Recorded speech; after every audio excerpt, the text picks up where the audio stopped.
The Trump administration placed a temporary pause on car tariffs for Canada and Mexico.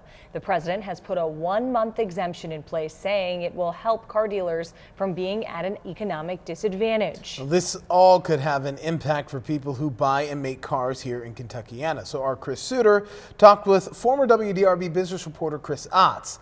Otts now covers the automotive industry for the Wall Street Journal. Here's part of that conversation.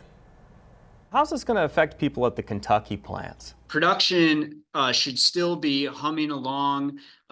The Detroit 3 automakers really pushed for this exemption because their vehicles comply with the free trade agreement. So those big trucks that they make at Kentucky Truck Plant, the Escapes at Louisville Assembly Plant, all these vehicles are going to continue to have parts that come in largely tariff-free from Canada and Mexico, and then the cars that Ford imports, for example, the Bronco Sport from Mexico, will also continue to come in tariff-free.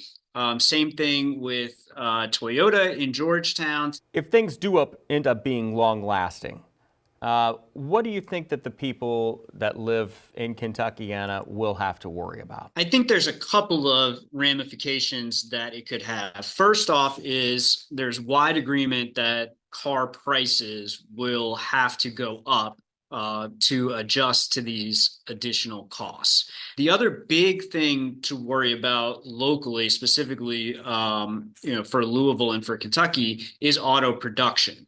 It's such a huge part of the economy, and to the extent there's less demand, that's going to cause automakers to dial down production, and that means workers at the plants who are paid hourly. And remember, there's a universe of dozens of supplier plants in the Louisville area that supply those Ford plants, that supply the big Toyota plant in Georgetown. You'd be worried about production for those plants as well if there's a downturn in the industry. All right, Chris, good to see you. Thank you.